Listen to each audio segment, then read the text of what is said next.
Donc on a comme un évangile, en fait, en France, un évangile de France, on pourrait dire.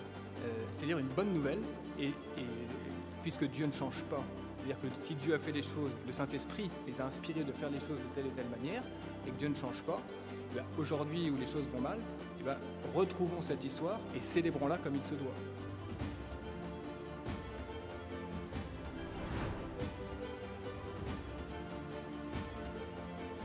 La Gaule, qui était quand même païenne au 1er siècle, chacun avait ses dieux, ses habitudes, ses coutumes, comme aujourd'hui chacun a ses idées.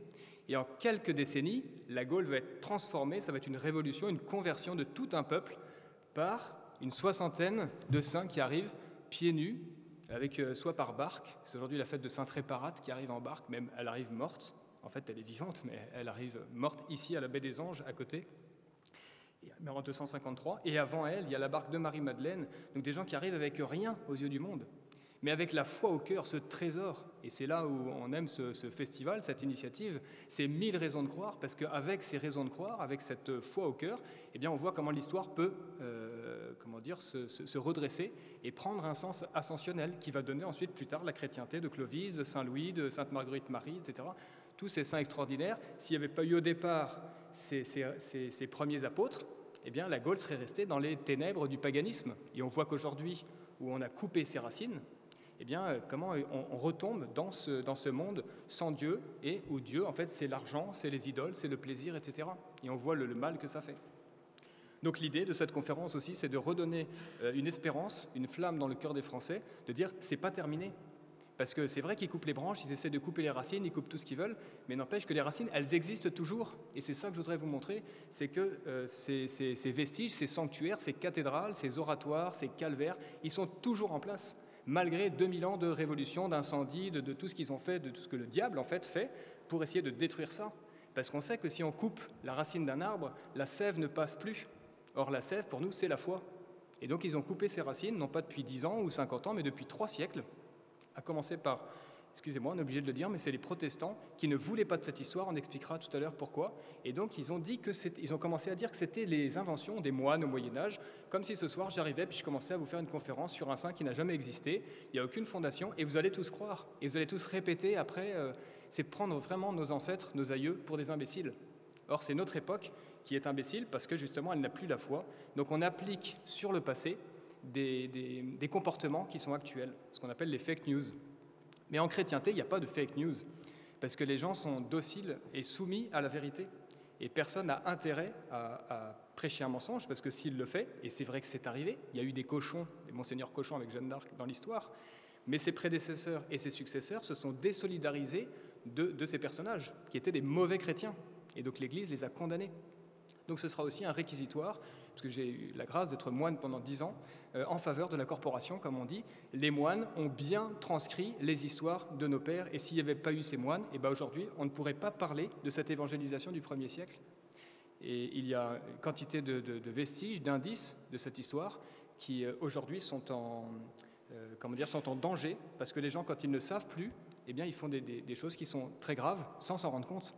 Et on m'a raconté cet été des histoires de reliques de ces saints du 1er siècle, de ces saints fondateurs, qui étaient dans des sacs poubelles, aux objets trouvés d'une municipalité dans la région de Bordeaux. Imaginez, une femme de ménage qui passe par là aurait pu tout prendre et tout mettre à la poubelle. Des ossements comme ça qui traînent, avec juste marqué sur un scotch le nom de ces saints.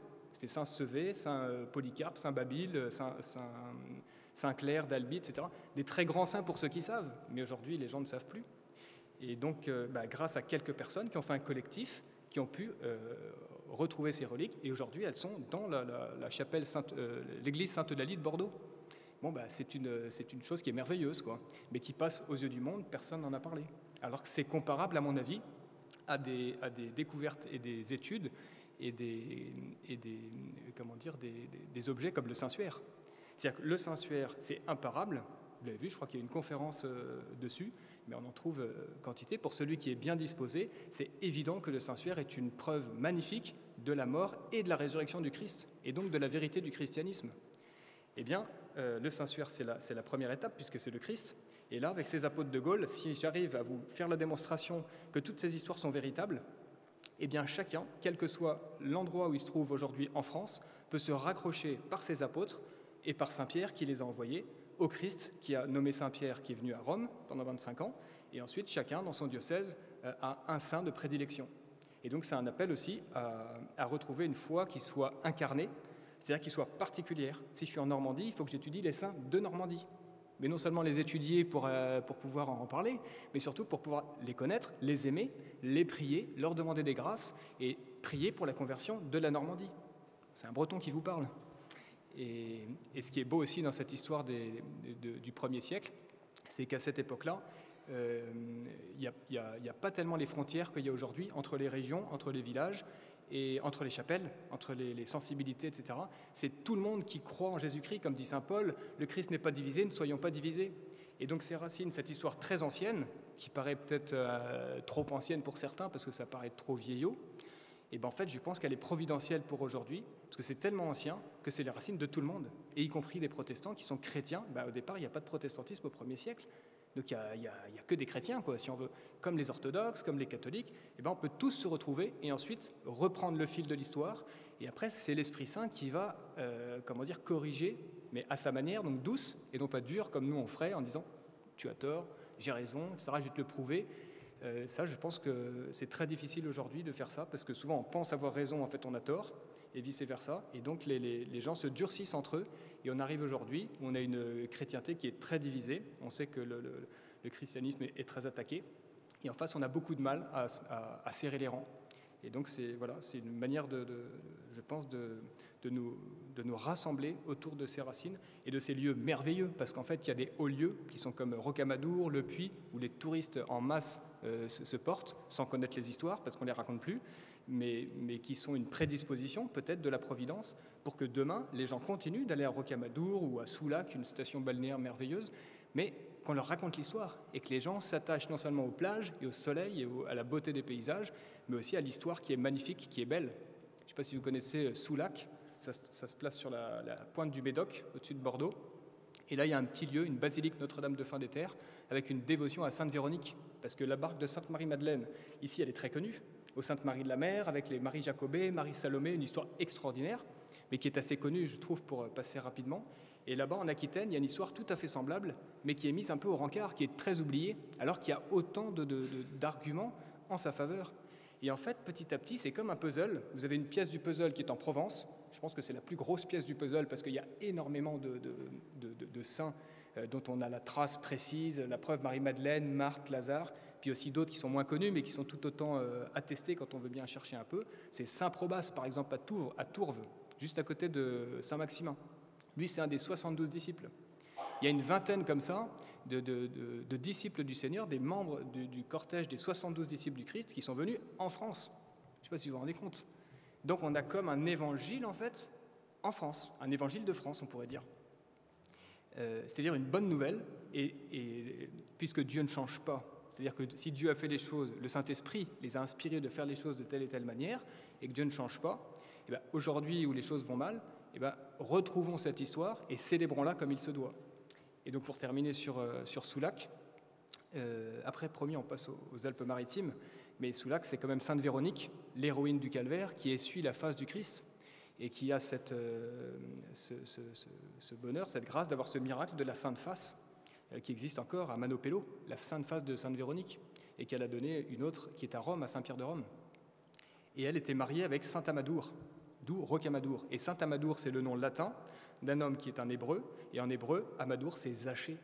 Zachée de Jéricho, le petit homme qui monte dans un arbre pour voir passer Jésus, et que Jésus veut prendre son repas chez lui.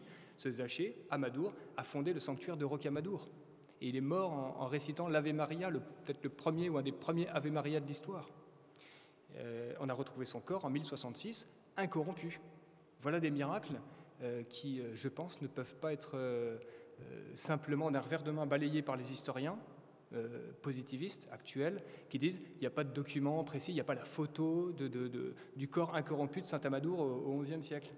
D'accord, mais toutes ces églises, tous ces évêques, tous ces abbés, tous ces saints qui ont été témoins de ce miracle et qui l'ont raconté, comment est-ce qu'aujourd'hui, 1000 ans après, ils peuvent balayer ça en disant « légende du Moyen-Âge ». Occasion de rappeler, pour ceux qui ne le savent pas, parce qu'on dit souvent ça dans nos conférences, partout où on passe, l'origine du mot « légende ». Aujourd'hui, légende, c'est une fable, c'est une mythologie, etc., comme les Grecs. Pas du tout. Le mot légende, au départ, c'est comme un agenda. Ce qui doit être fait, agir, ce qui doit être agi. Legenda, ce qui doit être lu. Donc en fait, autrefois, jusqu'à la Révolution, le mot légende, c'était ce qu'il y avait de plus précieux, ce qu'il y avait de plus certain de la vie du saint, et ce qu'il fallait conserver dans le cœur, en éternelle mémoire, des actes que le saint avait posés. Et on a gardé le même mot, mais on a changé le sens. Ça, c'est l'œuvre subtile de la Révolution. Et c'est là aujourd'hui où il y a tout un programme de réaction en fait contre cette œuvre intellectuelle pour retrouver en fait la vérité de notre histoire, de notre tradition et la confiance envers tous ces saints et envers tous ces miracles qui nous ont témoigné de cette histoire, de dire a priori nous faisons confiance parce que ce sont des saints et a priori nous doutons de ceux qui remettent en question 2000 ans de tradition parce que ce sont des gens qui n'ont pas la foi. Ou s'ils ont la foi, ils ont d'un côté la foi personnelle, le dimanche quand ils vont à la messe, et ensuite quand ils font leurs études, alors là, il n'y a plus de foi, c'est-à-dire que c'est le document qui compte. Mais ça, c'est du positivisme, parce que saint Thomas, quand il veut absolument voir les plaies, etc., oui, c'est vrai que Jésus lui montre les documents, si on veut, enfin, il lui montre son cœur, ses plaies, etc., mais il dit quand même « heureux ceux qui croient sans avoir vu ». Et là, c'est là que le catholique, le chrétien, a une force que le païen ne peut pas avoir, que l'athée ne peut pas avoir, c'est qu'il a la foi, c'est-à-dire il a la foi dans ce que l'Église enseigne en non-Dieu, comme disait Jeanne d'Arc. Et donc si l'Église a enseigné dans sa liturgie, dans ses cantiques, dans ses vitraux, dans ses bas-reliefs, dans ses reliques, dans ce culte, celui qui est bien disposé, eh ben, accepte ce que dit l'Église, sans forcément tous les documents de toutes les reliques qui vénèrent. Quand vous allez à Lourdes, vous ne demandez pas forcément tous les procès, toute l'étude que les évêques ont fait au XIXe siècle pour être sûr que la Vierge apparaît. Vous savez que la Vierge apparaît.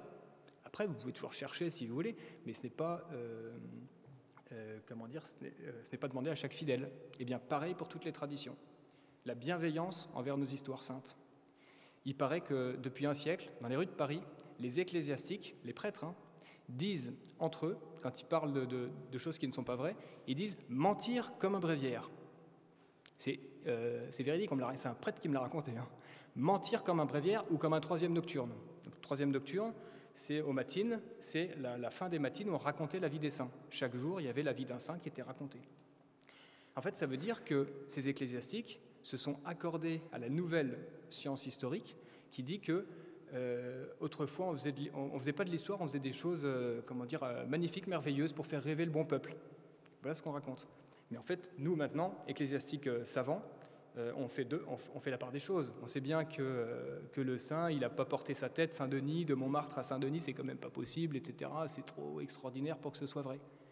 Oui, mais le problème, c'est que ensuite, quand vous lisez l'Évangile, quand Jésus marche sur les eaux, si vous faites le même raisonnement, et il y en a qui le font, Jésus, en fait, n'a pas marché sur les eaux, ça c'est pour le catéchisme. Jésus n'a pas multiplié les pains, la multiplication des pains, c'est une image.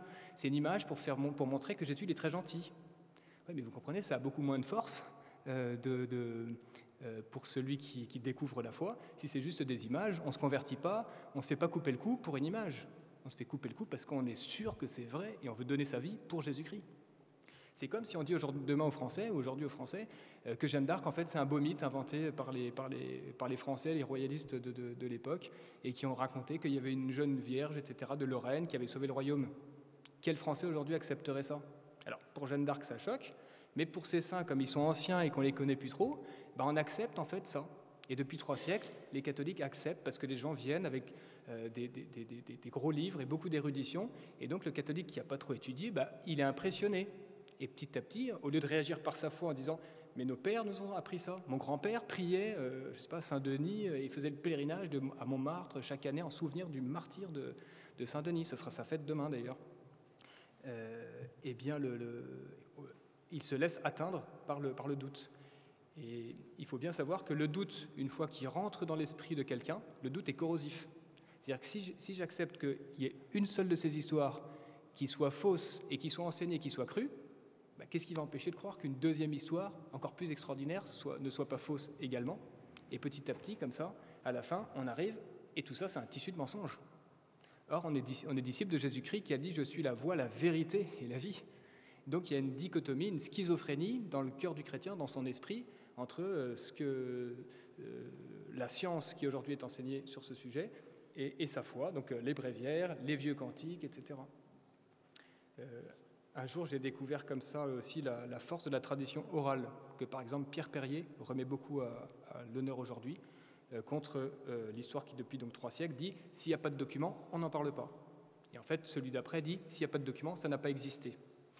Mais un fait peut exister indépendamment du fait que si on a la preuve ou non.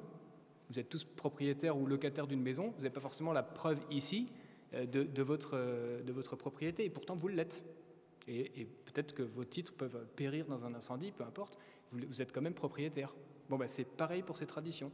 Je crois que c'est un principe de droit qui dit que possession vaut titre. Ça veut dire que celui qui est quelque part paisiblement chez lui, même s'il ne peut pas faire la preuve explicite qu'il est vraiment chez lui, s'il est maître des lieux, on le laisse chez lui. Voilà.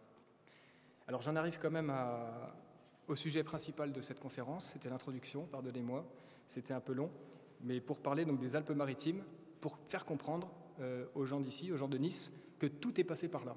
Alors bien sûr, il y a eu les barques de Marie-Madeleine, enfin la barque de Marie-Madeleine, comme on disait tout à l'heure, Sainte Marie de la Mer, qui a évangélisé ensuite Marseille, sous le temple de Diane, là, il y a encore sa trace dans la crypte de l'abbaye de Saint-Victor, avec Saint-Lazare, le ressuscité du Christ, qui est premier évêque de Marseille. Place de l'Anche, à Marseille, si on pouvait descendre en dessous, mais la mairie pour l'instant interdit parce qu'il y a des travaux, ou c'est pas aux normes, ou je sais pas quoi, mais en dessous, il y avait un monastère de religieuses, des Cassianites, qui conservaient un oratoire qui avait été fondé dans la prison juste avant que Saint-Lazare soit martyr. Donc on a les lieux précis, c'est comme les catacombes de Rome, en fait on a nos catacombes, mais on n'a plus que les pierres, quoi. Donc l'idée c'est de revenir remettre ces histoires pour que ces pierres crient, comme disait notre Seigneur, s'ils se taisent. Moi, j'aime bien mettre entre crochets les historiens actuels ou les gens actuels qui ne parlent plus de ça parce qu'on dit qu'on ne peut pas savoir. S'ils se taisent, les pierres crieront. Et donc, quand on va accumuler des milliers de traces en France qui sont toutes corroborées les unes par les autres, parce que l'histoire de Saint-Lazare à Marseille, ce n'est pas qu'une histoire de Marseillais. Il y a aussi des traces de son culte à Autun, en Bourgogne, où il y a la cathédrale Saint-Lazare. Il y a un culte parce qu'il y a des reliques qui sont passées là-bas. À Autun, alors que c'est un autre diocèse, ils n'ont pas raconté une autre histoire en contradiction avec Marseille. Alors qu'eux, ils disent que chacun a essayé de se rattacher à un apôtre glorieux. Oui, mais pourquoi est-ce qu'il n'y a pas 36 arrivées de Sainte-Marie-Madeleine, pas seulement en Provence, mais en Bretagne? Quand même, les Bretons, avec leur esprit, ils auraient pu inventer une Marie-Madeleine à Brest, ça aurait été super. Il n'y a pas de ça. Il n'y a qu'une seule tradition, une Marie-Madeleine ici, mais en Bretagne, il y a un disciple de Joseph d'Arimathie. Il s'appelle Drénalus. Les Bretons ont oublié, mais il y en a une qui n'a pas oublié, c'est l'ancienne prieure du Carmel de Morlaix, vous voyez, près de Brest, entre Brest et Lannion, et qui m'a raconté toute la vie de Drénalus, disciple de Joseph d'Arimathie, 1er siècle, qui arrive en 72. Et j'ai dit, ma sœur, mais il n'y a pas un Breton qui connaît ça. Je faisais des tours de Bretagne comme ça pour aller chercher à partir des vieux livres. Mais une fois qu'on a le vieux livre, après, il faut prendre son bâton de pèlerin ou sa voiture pour aller chercher davantage. Et puis elle m'a dit, j'ai découvert cette histoire il y a 50 ans quand je suis rentré au Carmel. Et là, je me suis dit, ah ouais, c'est vraiment la force de ces monastères du Moyen-Âge, qui perdurent encore aujourd'hui, de transmettre, sans forcément tous les documents, mais c'est la sœur ancienne de l'époque qui avait transmis, et elle continuait, en plus elle était historienne, elle continuait de travailler, de chercher, et elle avait plein de choses sur Drénalus, que personne ne connaît. Petit à petit, on retrouve un peu ses saints. Et donc c'est une illumination pour le cœur du chrétien, pour son intelligence, de se dire, oui, les apôtres ont bien fait leur travail, comme notre Seigneur leur avait commandé, d'aller jusqu'au bout de la terre. Et vous savez que l'étymologie de Finistère, le Finistère, c'est le bout de la terre. Ils sont bien allés jusqu'au bout de la terre. Donc la toponymie, c'est aussi des indices précieux de cette histoire. Mais j'ai dit qu'on allait aux Alpes-Maritimes, alors il ne faut pas que je me... Alors on trouve dans chaque diocèse, et dans les Alpes-Maritimes, il y a un certain abbé Dufaux, au XIXe siècle, il y a beaucoup d'ecclésiastiques qui ont travaillé sur ces traditions, et qui ont dit à leurs évêques, on a encore des lettres, c'est très touchant, qui écrivent à leurs évêques après la Révolution qu'ils ont tout détruit, ils ont dit, il faut garder quand même le souvenir de ceux qui nous ont enseigné la foi. Il ne faut pas que ça se perde, sinon on aura vraiment tout perdu. Parce que si on n'a plus l'histoire qui conduit à la foi, sur quoi on va s'appuyer demain pour garder les Français chrétiens? Et donc c'est un abbé Dufaux qui a écrit un livre qui s'appelle « L'Église de Nice, ses saints et ses œuvres ». Et cet abbé Dufaux, vous allez voir, Eh bien, il va nous dire 4 ou 5 apôtres qui sont passés par Nice ou par les environs de Nice et qui ont évangélisé cette ville. Alors ça, c'était... on va faire une petite... un petit retour sur l'introduction, rapidement, avec les images qui sont derrière, pour dire que un argument de bon sens suffit, à mon avis, à évacuer le doute dans l'esprit de celui qui nous écoute ce soir. À savoir que, comment imaginer que la Gaule, vous voyez le maillage des voies romaines, comment imaginer que les apôtres qui circulent partout autour, comme cette carte vous le montre, ça c'est le voyage des 12 apôtres, comment imaginer que la plus belle province de l'Empire romain soit passée à côté des sollicitudes de Saint Pierre, de Saint Paul et des 10 autres apôtres? Comment penser ça? Et donc, je propose de compléter cette carte, où on voit même le tracé de Saint Paul qui passe en Espagne, au lieu de le faire revenir par voie de mer directement à Rome, de le faire monter, comme disent plein de traditions, à Narbonne, à Arles, à Vienne, près de Lyon, et à Saint-Paul-de-Vence, pas loin d'ici. On peut refaire le tracé de Saint Paul quand il est passé en Espagne, comme il le projette lui-même dans l'Épître aux Romains. Alors, les exégètes disent, on n'est pas sûr qu'il soit passé en Espagne parce qu'il dit que j'ai le projet d'aller en Espagne. Mais les traditions de Arles, Vienne, Narbonne et puis d'Espagne, de Tarragone, de Barcelone qui mentionnent le passage de Saint Paul. À Arles, il y a la maison où Saint Paul a dormi, il a logé. Il y avait un couvent Saint-Paul, c'est rue Tardieu à Arles. Vous pouvez aller voir, c'est une toute petite rue. Il y a encore l'entrée du couvent Saint-Paul. Comment penser que tout ça, ça puisse être des inventions? Alors ça, c'est les témoignages. Donc ça, c'était le bon sens, de dire que s'il y a des voies romaines, les apôtres ont circulé à toute allure pour annoncer la foi. Et ensuite, il y a l'Écriture elle-même qui le dit, donc l'ordre du Christ, aller dans le monde entier. Si le Christ commande, on peut penser quand même légitimement que les apôtres qui sont pleins du Saint-Esprit ont obéi. Donc Marc 16 dit « aller dans le monde entier » et il nous aide parce qu'il complète un petit verset qui passe peut-être inaperçu « et eux, étant partis, prêchèrent partout ». Il y a des commentaires de ces auteurs-là du 19e qui commentent le mot « partout » ubique. Ubique, c'est pas partout sauf la Gaule, sinon il l'aurait marqué. Il a dit partout. Et on sait que les apôtres sont allés jusqu'en Inde, jusqu'en Chine, jusqu'en Éthiopie, ils sont allés hors des limites de l'Empire romain. Et ils auraient attendu, selon la version officielle actuelle de l'histoire, l'an 250 pour évangéliser Limoges, Toulouse, Poitiers, Paris, etc. Comment admettre? Ensuite, saint Luc, dans les Actes des Apôtres, dit ils sont allés jusqu'aux extrémités de la terre, ce que je disais sur le Finistère. Et saint Paul confirme en disant, de son temps, en l'année 60, quand il écrit sa lettre aux Romains, il dit « La foi se répand dans le monde entier ». Pareil, le monde entier, si vous regardez l'étymologie, en latin, en grec, en toutes les langues que vous voulez, on ne peut pas en sortir, c'est sûr et certain que l'évangile s'est répandu partout. Plus rapide que l'éclair. Et donc l'idée, c'est ensuite de venir enquêter. C'est comme une enquête policière, sauf qu'on ne cherche pas l'arme du crime, on cherche des armes de lumière. Comment est-ce que l'évangile est passé dans telle ville, dans tel petit village? Parce qu'il y a les grandes villes qui sont évangélisées, et ce qui est très touchant, on était à Bouillon ce matin, et à Bouillon, un tout petit village, il y a une trace de Saint Trophime. Saint Trophime d'Arles, le grand Saint Trophime d'Arles, il est passé à Bouillon, c'est à une demi-heure de Nice, dans l'arrière-pays. Eh bien, il y a l'église Saint-Trophime, il y a 2 bustes reliquaires Saint-Trophime, il y a une petite dame qui est juste à côté de l'église qui vous raconte toute l'histoire de Saint-Trophime, enfin pas toute l'histoire, parce qu'elle n'a pas tout le puzzle, mais elle vous raconte la pièce du puzzle de Bouillon, qui correspond à celle d'Arles. C'est quand même extraordinaire. Et puis, un fait qu'elle nous a dit tout à l'heure, qui est merveilleux aussi, je trouve, au XIXe siècle, tous les garçons de la commune de Bouillon s'appellent Trophime. Preuve qu'il y a une vraie dévotion, un vrai culte, un vrai enthousiasme à cette époque-là pour Trophime. Et puis à la fin du 19e, et maintenant, il n'y a plus personne qui s'appelle Trophime dans le village. Mais il y a encore ce souvenir. Donc ça, c'est la Narbonnaise. Pareil en Aquitaine, avec Limoges. Ça, c'est l'histoire de Saint-Martial, on n'en parlera pas ce soir. Saint-Martial de Limoges, quand même, il faut quand même que vous le sachiez, pour ceux qui ne le savent pas encore, c'est le petit garçon qui apporte les 5 pains et 2 poissons dans l'Évangile, le jour de la multiplication des pains.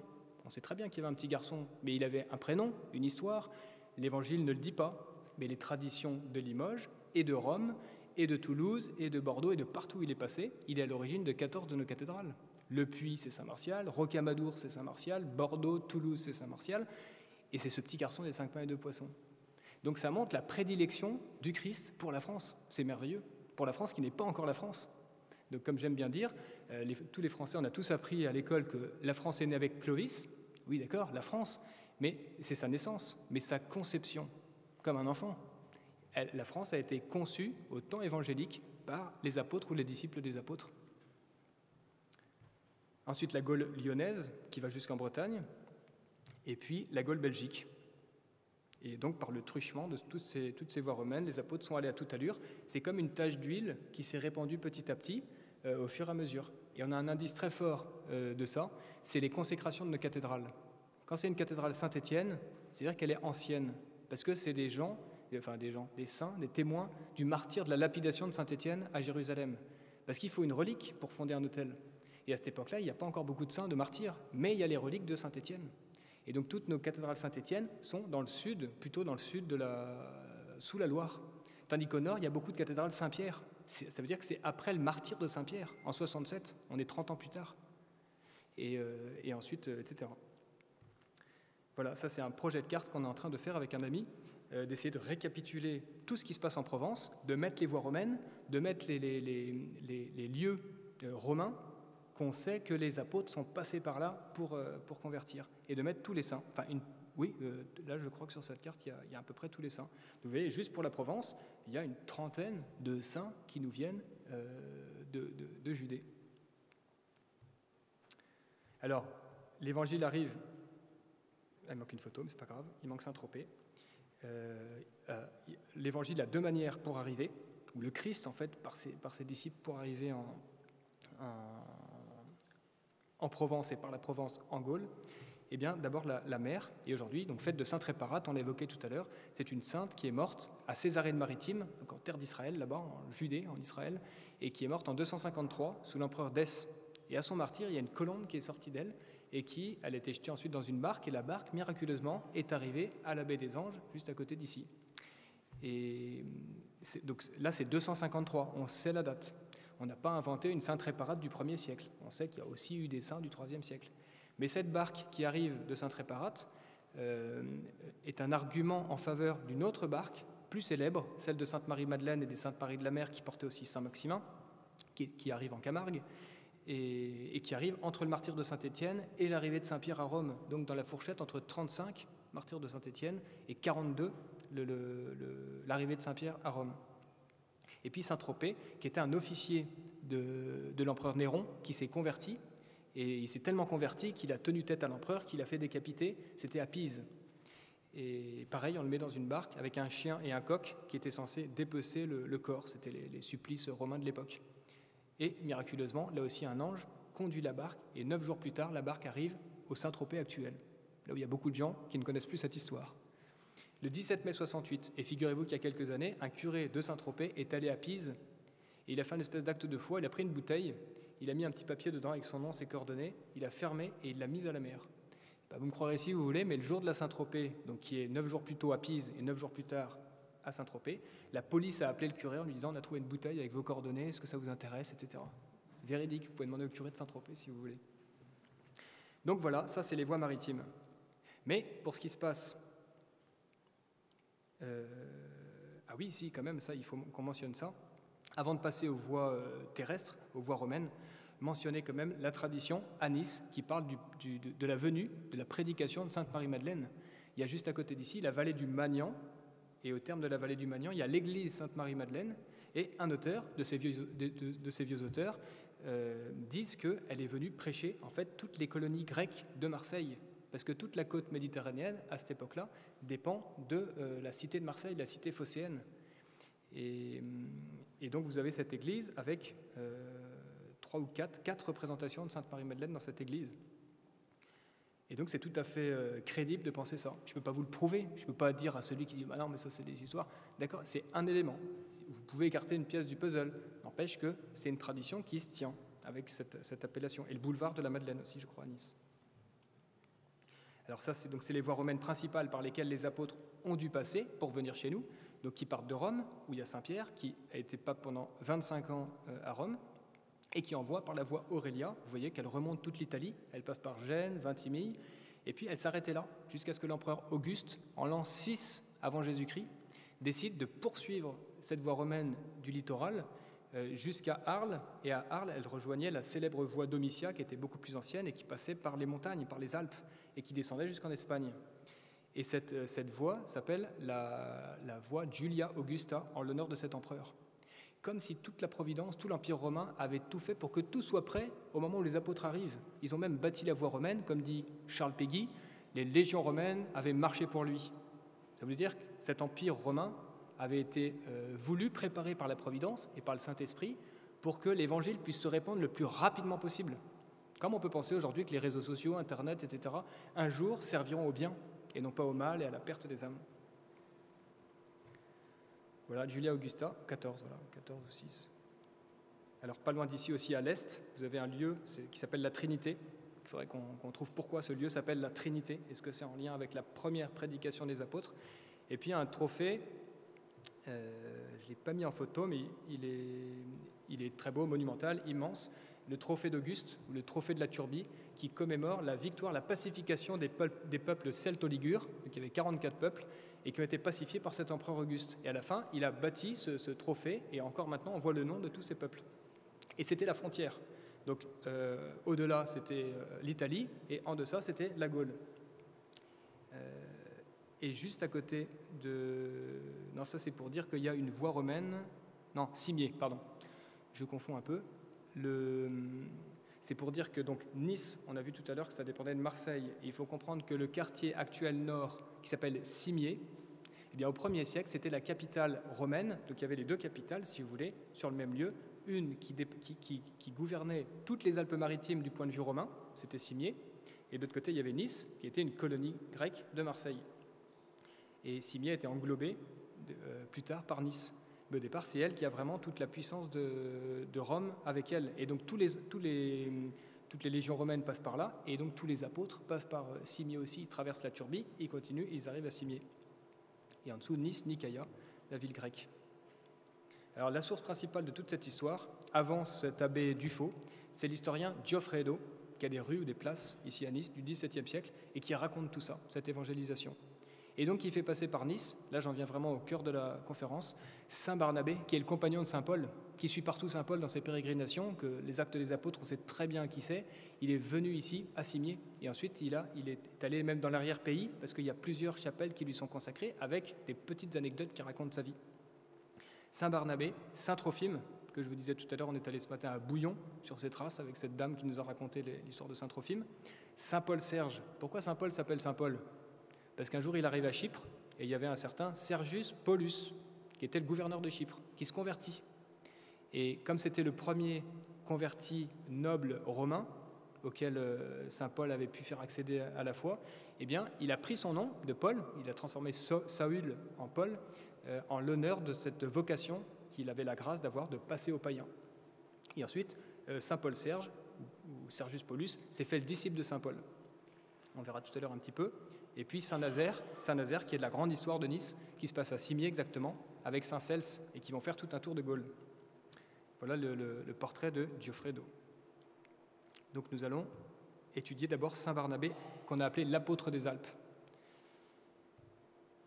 Alors, couvent franciscain de Cimier, donc sur les hauteurs de la ville de Nice, qui conserve un panneau qu'on a pris en photo hier, et vous voyez, à peu près au milieu, Ebe Apostolo Barnaba.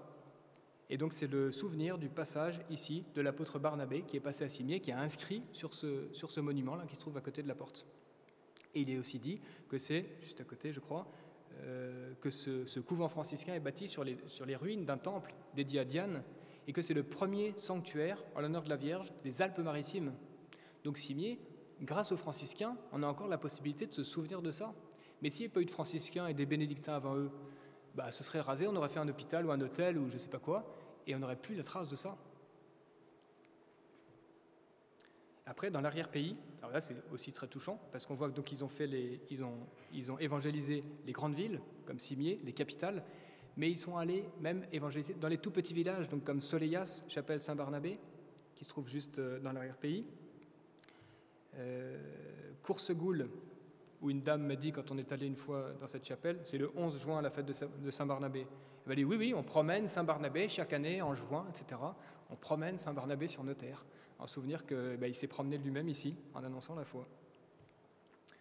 Et puis à Saint-Martin d'Entrône, chapelle Saint-Barnabé, avec là une dévotion encore plus forte, parce que figurez-vous, il revenait d'Espagne à ce moment-là, il avait suivi Saint Paul, il revient, et puis il voit ce lieu si magnifique, il était exténué de fatigue, il voit ce lieu si beau, et puis on dit des jeunes filles, des enfants qui étaient venus lui apporter des fruits, des fleurs pour le réconforter. Il était tellement bien qu'il a demandé au ciel la grâce de mourir à Saint-Martin d'Entrône. Et le ciel n'a pas permis, donc il a été revigoré, il est reparti, mais il a dit, sur cette terre, à tout jamais, il y aura une bénédiction, et toujours les bénédictions seront abondantes dans ces vallées. Alors nous ne sommes pas encore allés, il faudrait qu'on y aille et qu'on interroge les paysans pour qu'ils nous disent si effectivement les terres de Saint-Martin d'Entrône sont toujours après 2000 ans d'abondante fécondité. Et puis à Chambéry, l'église Saint-Pierre de Le Mans, je ne sais pas comment on dit, Le Manque, dont on dit que c'est une fondation aussi de Saint-Barnabé, avec ce qu'on a retrouvé en 1822, un symbole païen. On voit comment, partout où il y a des temples païens, l'église s'est greffée par-dessus. Elle a enlevé ce qui était mauvais, elle a gardé ce qui était bon, comme les sources et des choses comme ça.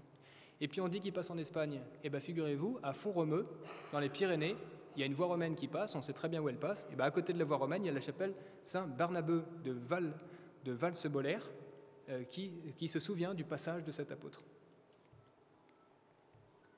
Ensuite, Saint-Trophime, premier évêque d'Arles, dont on était ce matin, donc à ce petit village de Bouillon où il y a son culte. Et là, on le voit qui offre une église à la Sainte Vierge, c'est la cathédrale d'Arles.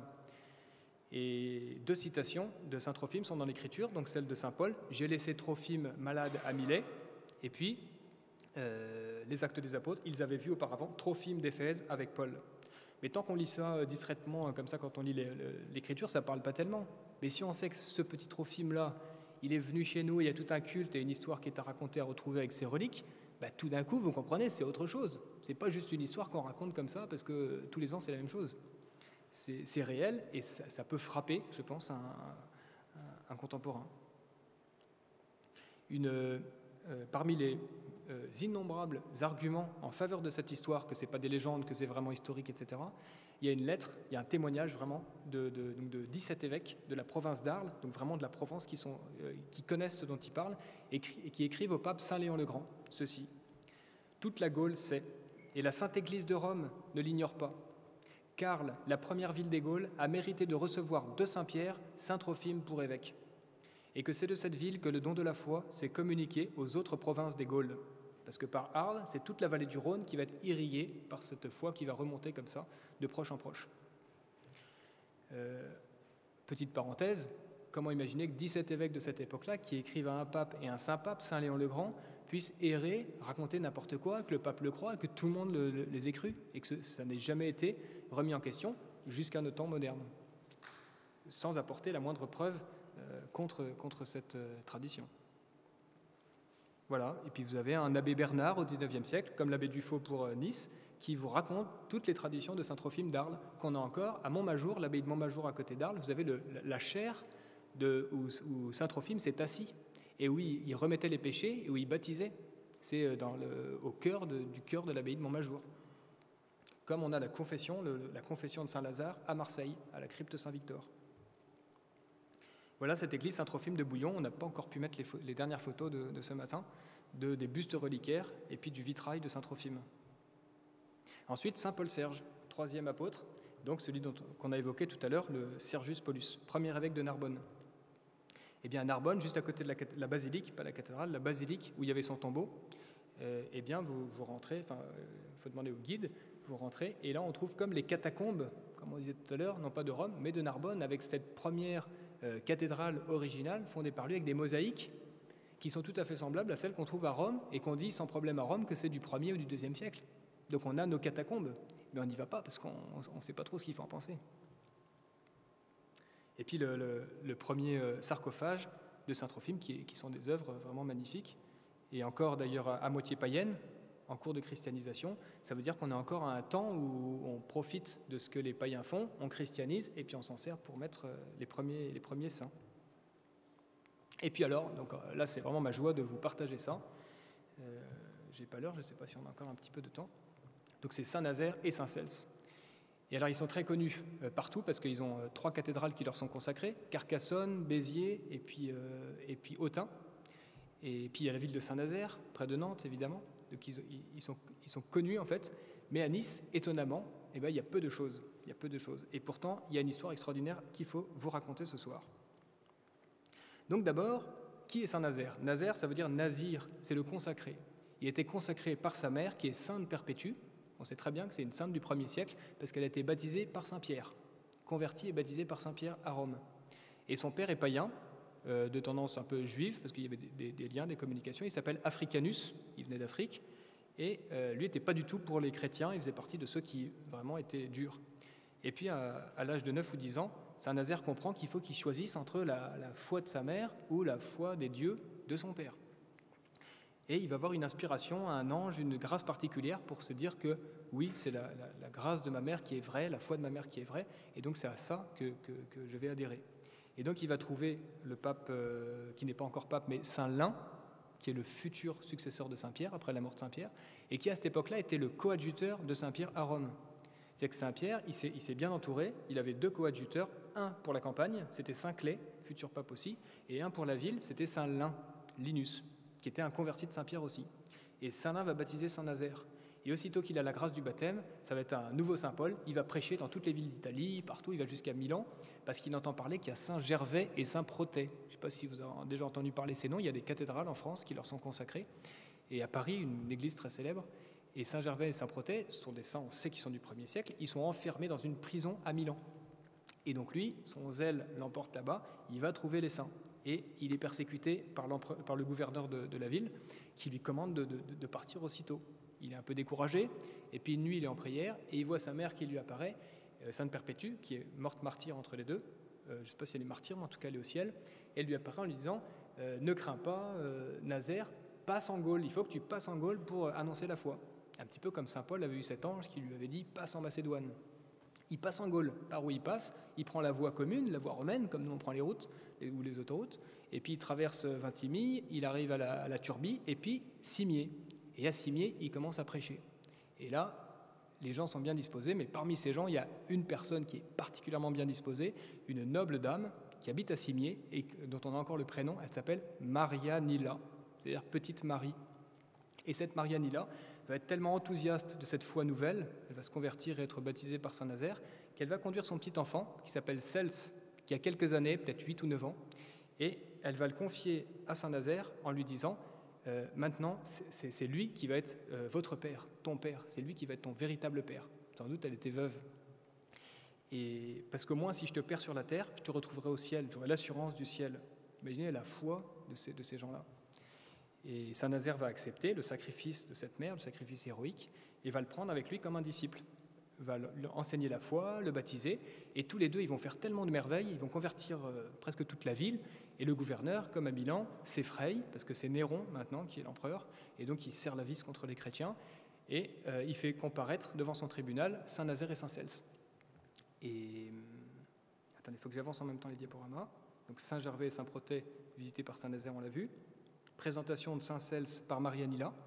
Donc ça, c'est dans la cathédrale de Béziers ou Carcassonne. Je confonds toujours les deux.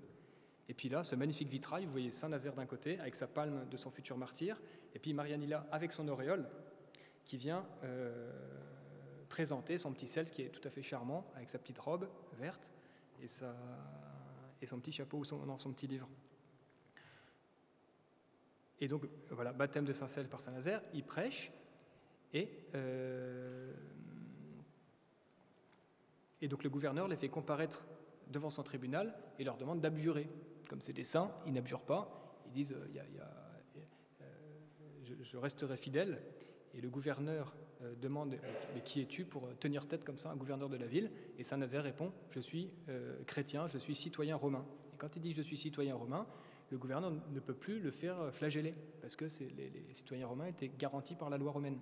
Mais Cels n'était pas un citoyen romain, quoique fils de cette Marianilla, c'est étonnant. Toujours est-il que la tradition raconte que c'est Saint Cels qui a pris les coups, ce petit enfant, qui a été flagellé par le gouverneur à Cimier. Donc il y a le palais du prétoire quelque part, c'est ce que raconte un des abbés, que dans le jardin du couvent des franciscains, il y a les restes du prétoire romain où le petit Cels, avec Saint Nazaire, a été flagellé. Et quand il était persécuté comme ça, il répondait à son bourreau en disant « Le Dieu que je sers te jugera ». Voilà. Et il disait simplement ça, mais il a accepté le début de son martyre.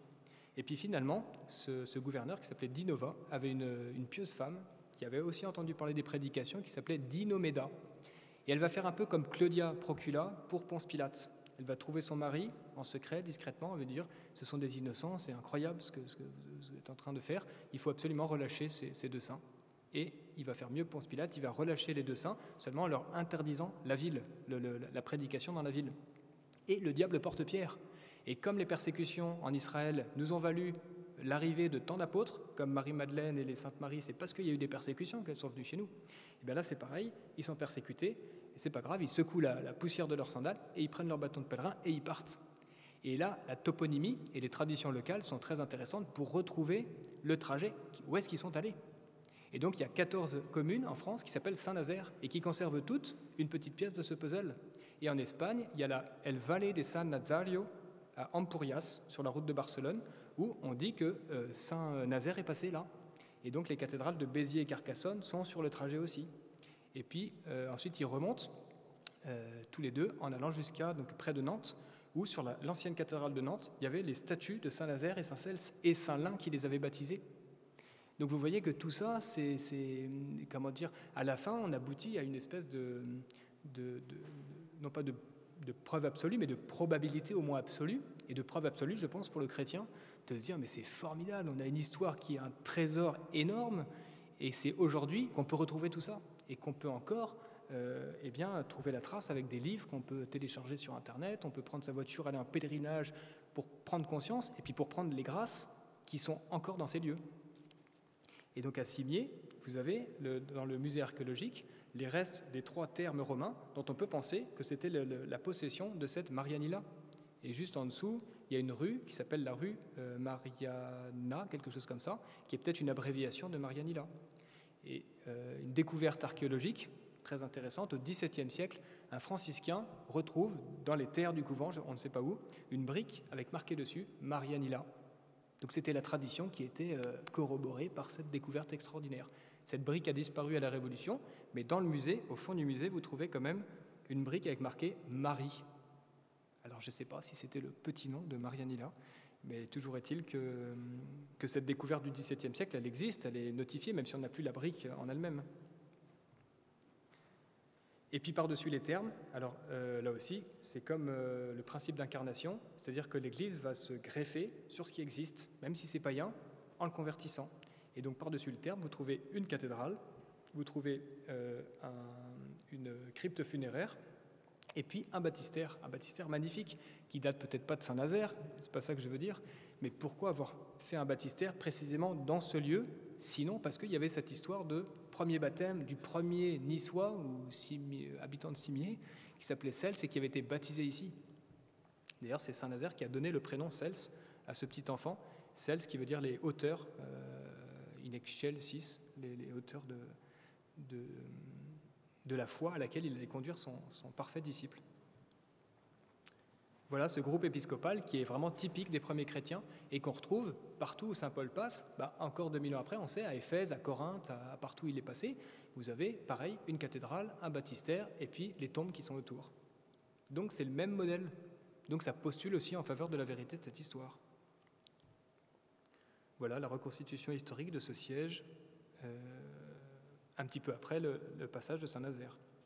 Voilà toutes ces communes que je vous disais qui permettent de refaire cet immense tour de Gaule qu'ils ont fait, parce qu'ils sont allés même jusqu'à Trèves, on ne le voit pas ici, on le verra peut-être après, parce que si on suit rapidement leur trajet, vous avez l'église près de Toulon, l'église de Sanary-sur-Mer.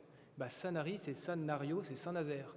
Vous avez une statue à la droite avec un reliquaire et l'épée de son martyr, c'est Saint-Nazaire qui est probablement passé par là.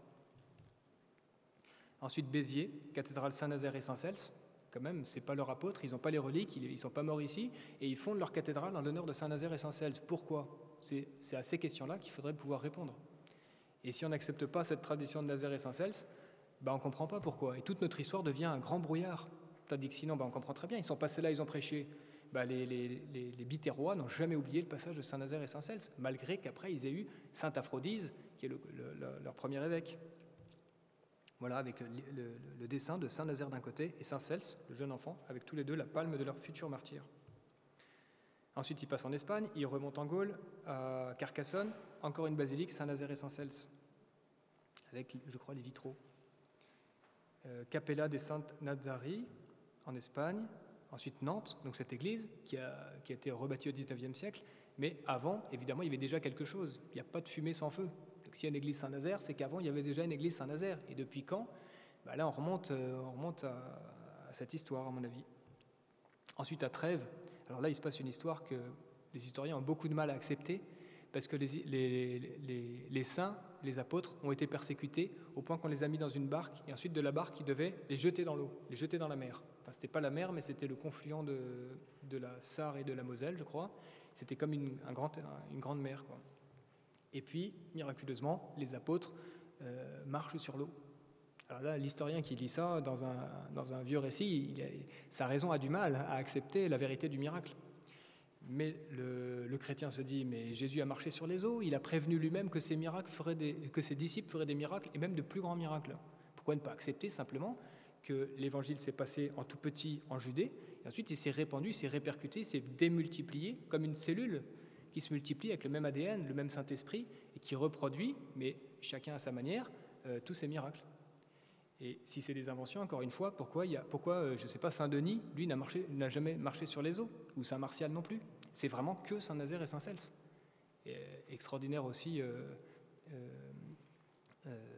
preuve, un peu comme les profs, quand ils voient deux élèves qui copient l'un sur l'autre, on sait tout de suite parce que c'est du copier-coller. Mais là, ce n'est pas du copier-coller, il n'y a que Nazaire et Cels qui marchent sur les eaux. Il faudrait qu'on puisse, avec toutes ces histoires, toutes ces traditions, dire qu'on a comme cet évangile de Gaulle, c'est-à-dire qu'on a tous les miracles qui se passent dans l'évangile chez nous à domicile. Ensuite, la cathédrale Saint-Nazaire d'Autun, dont les apôtres connus sont Sainte Andoche et Saint Bénigne, qui sont issus des martyrs de Lyon, avec Saint Irénée, etc. C'est toute cette mouvance, mais Saint Irénée, c'est 177, il meurt en 200. Donc c'est la fin de l'évangélisation des Gaules. Qu'est-ce qui s'est passé avant l'arrivée de Saint Andoche? Eh bien, le passage de Saint-Nazaire et Saint-Cels à Autun. Et ensuite, à Embrun, cathédrale Notre-Dame des Rois, il y a aussi le souvenir, pareil, des persécutions qu'ils ont subies. Au point que Saint Grégoire de Tours raconte dans ses écrits que Nazaire et Cels ont été martyrisés à Embrun. Alors certains historiens disent « Oh, Saint Grégoire de Tours se trompe encore une fois, il dit qu'ils sont martyrs à Embrun, alors que tout le monde sait qu'ils sont martyrs à Milan, puisque Saint Ambroise va retrouver leur relique en 395. » Oui, mais des auteurs qui ont meilleur esprit disent qu'ils ont tellement souffert à Embrun par les persécutions qu'ils peuvent être considérés comme martyrs, un peu comme Saint Jean l'Évangéliste qui a souffert le martyre à Rome dans l'huile bouillante et il s'en est sorti, et ben, il est fêté comme martyr, alors qu'à proprement parler, il n'est pas martyr. Et donc, c'est pour réparer ce qui est dit contre Saint Grégoire de Tours. Et à force, il faudrait qu'on ait ce réflexe de défendre nos saints Grégoire de Tours d'un côté, ou nos 17 évêques tout à l'heure qui écrivent à Saint Léon le Grand, et tous ces saints qui ont cru à ces histoires. Parce qu'il faut bien dire quand même une fois, pour toutes, que tous les saints, tous les rois et tous les papes ont cru à toutes ces histoires. Et depuis 3 siècles, il n'y a quasiment plus aucun historien aujourd'hui qui croit à ces histoires. Cherchez l'erreur. Soit on fait confiance à la raison, et à ce moment-là, on ne peut pas croire tout ça, c'est trop beau pour être vrai, comme on dit. Soit on fait confiance à l'Église et aux saints, et à ce moment-là, on dépose son cerveau, c'est pas ce que je veux dire, mais on met son cerveau en second par rapport à sa foi. C'est la foi qui est reine, comme on disait au Moyen-Âge, et la raison n'est pas contre, mais qu'elle soit servante, et bonne servante, docile à sa reine. Et à ce moment-là, elle donnera tous ses fruits, comme elle le fait quand elle est bien utilisée pour le Saint-Suaire ou pour ses traditions. Voilà ce parcours-là qu'on peut faire si un jour vous cherchez des vacances. Et ben vous pouvez suivre comme ça depuis l'Espagne et aller chercher tous les indices, toutes les traces, et parce qu'il y en a encore certainement beaucoup à trouver. Mais il faudrait faire ça pour les 150 saints du 1er siècle. Donc on n'est pas 150, il y en a pour tout le monde.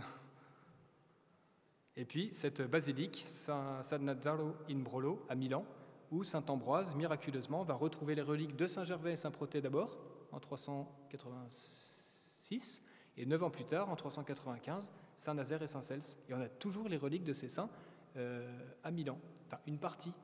Parce que, dites-vous bien que tous ceux qui avaient le souvenir du passage de saint Nazaire, ils ont demandé à saint Ambroise, dès qu'ils ont su qu'il y avait eu le miracle à Milan, ils ont écrit le plus vite possible à saint Ambroise pour avoir des reliques. Et c'est comme ça qu'on a les cathédrales Saint-Nazaire de Béziers, de Carcassonne, d'Autun, et toutes ces églises de Saint-Nazaire qui ont toutes des reliques de Saint-Nazaire. Là aussi, ce serait des études scientifiques à faire, de retrouver toutes ces reliques, de faire l'étude ADN, si on peut le faire sans les détruire, et puis de montrer que ça appartient au même sujet. Extraordinaire confortation de la foi dans les reliques, que ce n'est pas des morceaux de singes qu'on a mis comme ça et que les saints ont cru, et en plus qui ont fait des miracles. Voilà, donc pour résumer un petit peu cet aperçu de cette évangélisation qui part de cette ville de Nice par voie de terre, eh bien, ces deux cartes qu'on a produites avec un ami. D'un côté, vous avez les principaux fondateurs de nos plus anciennes cathédrales, et de l'autre côté, vous avez un arbre généalogique qui représente d'un côté les premiers papes, avec Saint-Pierre, Saint-Lin, Saint-Claix, Saint-Clément, de l'autre côté les apôtres, Saint-Paul, Saint-Philippe. Il y a une rue Saint-Philippe d'ailleurs à Nice. On n'a pas encore trouvé l'énigme, mais on dit que Saint-Philippe est passé en Gaule. Bon, il y a une rue Saint-Philippe ici, peut-être une église Saint-Philippe, je ne sais pas. Une enquête est à faire. Saint-Philippe et puis Saint-Jean avec les martyrs de Lyon, en haut à droite. Les martyrs de Lyon que j'ai voulu mettre, mais vous voyez, qui complètent l'évangélisation. Eux, c'est 177. Donc l'enjeu, c'est de rétablir ces 150 personnages du 1er siècle, qu'on dit maintenant partout sur Wikipédia, mais parce qu'ils répètent les historiens, que c'est en 250 qu'ils arrivent. Mais si c'est en 250, qu'est-ce qui se passe entre le 1er et le 3e siècle? C'est là qu'il y a une espèce de brouillard, et volontaire. En fait, on veut laisser ce brouillard pour déconnecter l'histoire de France d'un côté et l'histoire chrétienne de l'autre. Alors que si cette histoire est vraie, eh bien, le raccordement est fait. Et donc la foi passera, à mon avis, davantage de l'Évangile dans notre histoire jusqu'à nous aujourd'hui, en passant par tous les saints, y compris les rois. C'est très touchant de voir comment les rois ont eu foi en ça. Par exemple, au Sainte-Marie de la Mer, comment le roi René d'Anjou, en 1448, était à Saint-Maximin. On lui parlait de Marie Jacobée, Marie Salomé, qui est arrivée au Sainte-Marie de la Mer, mais on n'avait plus les corps, les reliques. Et lui, il est en prière et il décide de faire l'enquête. Il se rend à Arles et puis ensuite au Sainte-Marie de la Mer. Il convoque tout le monde, tous les notables, etc. Il écrit au pape pour avoir les autorisations nécessaires et il ordonne les fouilles. Et on fouille et on tombe en 1448 sur les corps de deux femmes, Marie Jacobée et Marie Salomé, avec les authentiques marqués Hic Jacet Maria Jacobée, ici repose Maria Jacobée. On a toutes les preuves et on n'a pas que l'évêque d'Arles qui vient voir ça, qui est témoin du miracle. On a le légat pontifical, on a 14 ou 15 évêques, on a des abbés, on a tous les gens notables du coin. Et ce serait une construction mentale du roi René qui a réussi à soudoyer tous ces gens-là. C'est contraire à tout ce qu'on sait par ailleurs du roi René, de l'évêque d'Arles de l'époque, puis de tout le peuple chrétien qui n'a aucun intérêt à inventer des fausses reliques. Et encore plus extraordinaire, encore une parenthèse, excusez-moi, mais c'est presque fini, le neveu de Saint-Louis va faire pareil avec Sainte-Marie de la Mer à Saint-Maximin la Sainte-Baume. C'est-à-dire qu'il écoute une prédication d'un dominicain qui dit que les reliques de Marie-Madeleine sont là quelque part dans la crypte et on les a perdues parce qu'on les avait cachées du temps des Sarrasins pour éviter la profanation. Et puis Charles de Salerne, pareil, fait l'enquête, écrit au légat pontifical, on a tous ces procès-là, c'est passionnant à lire. Et puis on fait les fouilles et on ne trouve pas. Que va faire Charles de Salerne?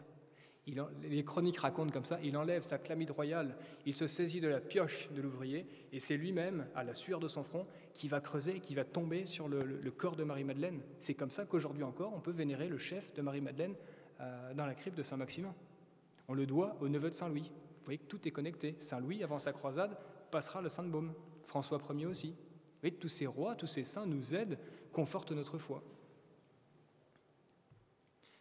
Ça, c'est le petit livre là, donc, qu'on s'est dépêché de faire paraître pour le descendre jusqu'à Nice. Parce qu'on s'est dit, c'est à Nice que tout a commencé, donc c'est à Nice qu'il faut qu'il sorte. Donc c'est la sortie officielle aujourd'hui de ce livre qui s'appelle « L'évangélisation des Gaules au 1er siècle » et qui sera suivi de nombreux autres, j'espère, si Dieu le veut, pour approfondir ensuite l'évangélisation de l'Auvergne avec Ostremoine, de la Normandie avec Exupère, de Paris avec Saint-Denis, de l'Alsace-Lorraine avec Saint-Materne, etc. Et que chaque Français puisse avoir son petit livre et partir en vacances et en pèlerinage. Voilà, donc vous pouvez retrouver toutes ces cartes, ces livres sur la maison d'édition qu'on a fondée pour vraiment d'abord cette histoire-là, qui s'appelle Trésor de nos pères, et qui s'oppose, sans s'opposer vraiment, mais un petit peu à la science des savants. Et quand on dit les savants disent que le Saint-Suaire c'est un faux du Moyen-Âge, on sait qu'il faut se méfier maintenant. C'est un peu pour dire nos pères avaient la foi, nos pères avaient des trésors qu'ils enseignaient de père en fils sans avoir toujours la preuve, eh bien ils avaient raison. Et en fait, il faut que la science actuelle corroborent la foi de nos pères pour retrouver confiance dans notre histoire, dans notre passé, et être fiers de cette histoire extraordinaire, histoire merveilleuse, avec plein de miracles, avec plein de choses qui sont à raconter.